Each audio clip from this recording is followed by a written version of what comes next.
Welcome to beautiful Wanneroo Park Raceway in Western Australia. Today, the penultimate round of the Shell Australian Touring Car Championship. Well, Wanneroo has been a fairly happy haven for the past few years for Ford Sierras, and not a lot has changed this weekend. I'm sure Alan Moffat will agree that the Ford Sierras look very much the car to beat here, and John Bowe in particular. Yes, well, he's had 5 pole positions so far in the series, Mike. I think not to be discounted, look out for those GTRs. They're out of the top 6 at the moment, but they'll come through in that second heat. Well, of course, in points today, let's take a look at the championship points table lead. 190 points shows Mark Scaife as the leader. From 160, his teammate Jimmy Richards. Then on 141, no baloney, Tony Longhurst in the BMW. And right behind him, Glenn Seaton in the Peter Jackson Sierra. And as you can see, John Bowe, the Shell Sierra, starts off pole position with Wayne Park, the Peter Jackson Sierra, alongside Dickie Johnson in the Shell Sierra, starts out of position 3. Tony Longhurst, the Benson and Hedges BMW from 4, and from 5:30, Glenn Seaton. That's a long 10 seconds. Everyone's getting... Go. Bowe pulls the right gear, gets off the line. There goes Jimmy Richards down the outside as Wayne Park lights up the tyres, and Alan Jones gets a shocker of a start out on the grass as they head into the first turn, the right-hander. And as they head out of there, you'll find it's the 2 Shell Sierras with John Bowe, the race leader, Dickie Johnson up into second spot, and I think Glenn Seaton back in the pack just a little bit. Wayne Park looking to pick up third spot. But right behind him is Jimmy Richards. He's making the big moves, and Larry Perkins in the Castrol Commodore sits one back behind them. Brakes are very important here at the end of that main straight, Mike. It's a 90-degree corner. It's been widened a little bit over the years, but nevertheless, the cars have got to pull up at the end of that straight. And I think, Glenn, as they hit the 7,500 RPM the pop-off, you could hear that explosion there. Now he's forced to tuck in behind. Well, the GTR will be feeling their weight here today, and yes, feeling a bit more of their way around. Everyone appreciates that ride underneath the car. And one person who wrote a no, there is not a cameraman underneath. So John Bowe opens up the lead, 4 seconds over his teammate Dick Johnson, and Dick in turn has about a 5-second lead over this battle here. So there it is. As we join Dick on the flight deck. What a day so far. 1-2, pal. Yeah, so far, Mike, so far. How the tyres feel? Well, they're getting a little bit greasy, but I'm trying to look after them enough so I've got enough for the next race too. Look at this. Scaife having a look down the inside of Park's car. Park's got some loose bodywork, it seems, at the back. They're all starting to lean on each other a bit, getting a bit desperate. There's Longhurst up the inside of Scaife. Scaife's been left high and dry. Yeah, they boxed him in there nicely, and he can't get by now. And here comes Alan Jones. He's got the nice line into this corner. He'll go deep under brakes. Scaife gets pushed even wider. Thank you very much. Yes. He's lost 2 positions in the length of the straight to the little BMWs. A remarkable feat. Tony was very sporting there. He could have dived in under brakes. Go, Tony. He's having it another go now. That little wiggle on the approach to where the cars are right now is quite distinct. And we saw Jim Richards pass there before, and obviously Tony said, I'll take advantage there as well. Thank you very much. Here's Alan Jones having a bit of a think. He might lunge down. Now, Scaife, not to be outdone, wants to get a little bit of ground gathered back up, but not finding it so easy. He's going to have to go the outside. There's no way. Jones, oh, no. Centrifugal force played there, and the 4-wheel drive advantage is snapping off that turn. Have played well into the hands of Mark Scaife again. Jones had it all set up, but here he comes again down on the inside. Scaife tries to cover his ground. Jones says, sorry, pal. Back you go again. Now he's got to try and get straight across the inside of the track. So Alan Jones is doing a bit of defensive driving. Just look how well Jonesy hung on to Scaife as they came out of the loop. It's a big, long haul up that hill. The GTR with more power and certainly much more traction. And Jonesy was right with him as they came over the top of the hill. That is really impressive. But the Sierra is back for its final season of competition. Last turn comes up, checkered flag at the ready for heat number 1, round number 8. And it goes to John Bowe and car number 18. And strike up a 1-2 for the Shell Sierra team. Dickie Johnson finishes in second. Huge crowd cheer coming up for that one. And Jimmy Richards coming up for third place. Settle back, time to go racing from Wanneroo Park Raceway. Red light. Bowe just creeps marginally. Johnson bobbled it at the start badly, ever so badly, and Glenn Seaton shifts ground. Almost tacks onto the back of Dick Johnson's car. That was a shocker from Dick Johnson. But as they make it through turn number 1 and the exit now to Dunlop Corner, You'll find it's John Bowe, and right behind him it'll be Jimmy Richards. Next is Dick Johnson, the second of the Nissans, and then Tony Longhurst up very, very closely behind Glenn Seaton.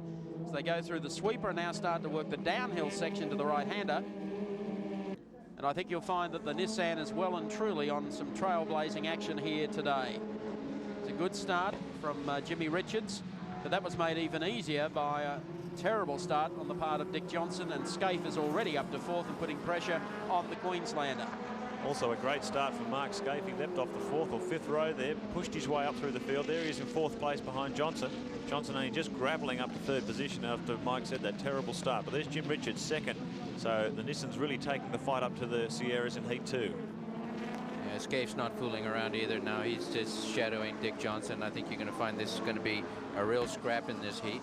Everybody's monitored what they did with their tires in the first round, and now they know it's go for broke. There's no prizes for coming nowhere in this one, and you can see Scaife being much more aggressive than what we witnessed in the first heat.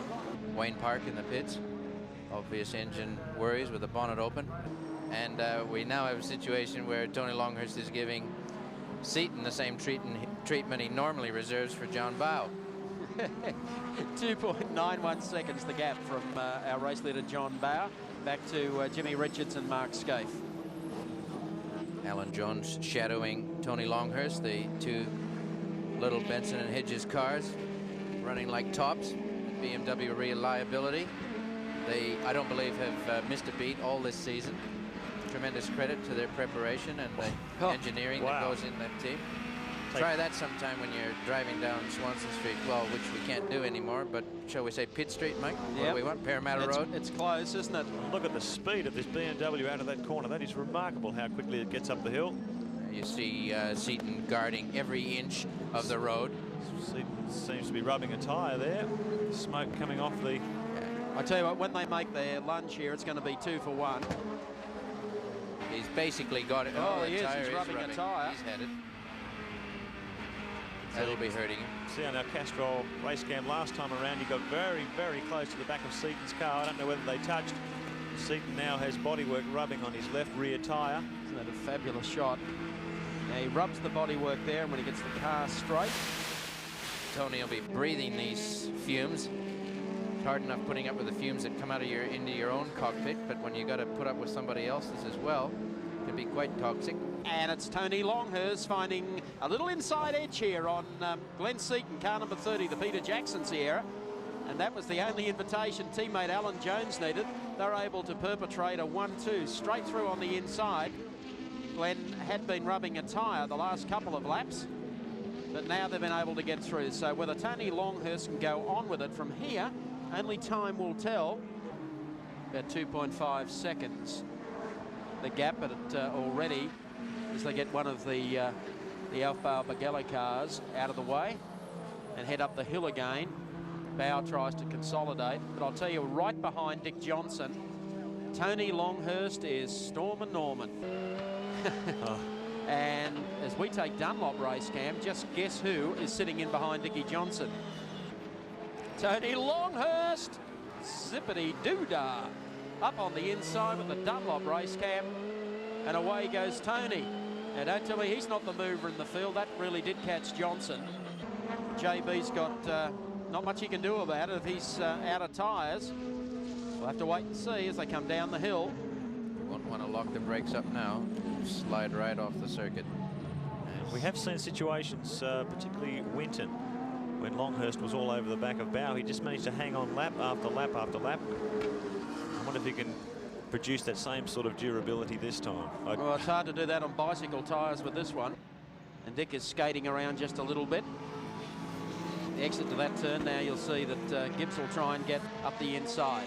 3 laps to go. Whoop, there goes Mark Scaife.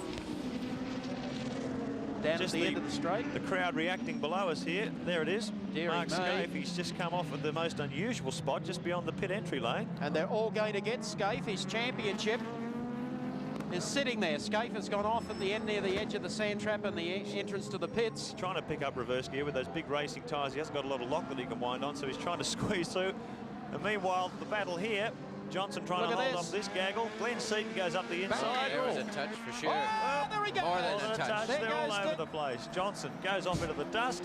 Johnson trying to catch first gear if he can and get out of there. So all of a sudden, all hell's broken loose. Scaife, he seems to have vanished. Don't know where he's gone got into to. the pits. There he is. He's gone into the pits, but this is going to get away from him. He couldn't believe this. It was all set up for the championship. But at this stage, 2 laps to go. And here's the man that's going to spoil the Nissan birthday. It's John Bowe coming down the front straight. Jim Richards is nailed back about another car length. And He knows what's on now. Richards knows that if he can get up and get past John Bowe here, because Scaife is now out of the equation. There goes Mark Scaife, a lengthy pit stop. He's going to come in and finish last today. He's been lapped by the whole field, so Scaife is out of the equation. Here's the battle for the lead and the win of the day. John Bowe and Jim Richards locked in battle. Oh, here he comes. Here's the move down the inside. Now this really is a remarkable performance from Bowe. He's done a number of rounds before. Get set, John. Here it comes. The challenge on the inside. Try and get back to the inside. That's what he'll have to do because Jim, with a lap and a quarter to go. Well, that's Bowe's trump card. He has got that straight line speed coming up the hill. But he can't do anything foolish. He can't float it in and get the tail loose on the car. Last lap. Here comes Bowe. Richards getting sideways, bouncing off the curbs. He's trying everything that he knows to get past Bowe here. And if John can withstand the pressure on this last 2.4 kilometres, there's the last lap board. Yes, we know that. We get back to Oh, Richards goes up the inside. the tricky bang, bit. touch. Whoa! Crowd is standing and screaming here at Wanneroo Park. Now that's made sure he hasn't folded one of those fenders over a tyre. That's not Jim's way of driving anyway. That was just a racing incident, but he's going to come down the inside of Bowe here. And I think Jim maybe have even caught a tyre. Let's wait and see. This is a dramatic penultimate round of the Shell Touring Car Championship. Bowe just feathering it through here. Get it straight. Bring on the power. And bring it up the hill because Richards is sitting alongside and Bowe's trying to get down the inside. There it is. That's his trump card. That extra power. He's got Richards covered as they come down to the braking point for the last time. Is Jim Richards going to haul it on the inside, or can John Bowe keep it straight? He's got to get back to the inside. Richards gets the power on. He's got a guard alongside. This is a drag to the line. The crowd's going crazy. Bowe wins it. That has ruined the Nissan Challenge at Wanneroo Park because John Bowe has won both ends of round 8 of the Shell Australian Touring Car Championship. Second spot will go to Jimmy Richards. Fabulous drive from Richards. Forget that little touch of cars. That's not Jimmy's style of driving. And Tony Longhurst will pick up 3rd place, and the crowd have gone nuts. He loved that. At Wanneroo Park this afternoon.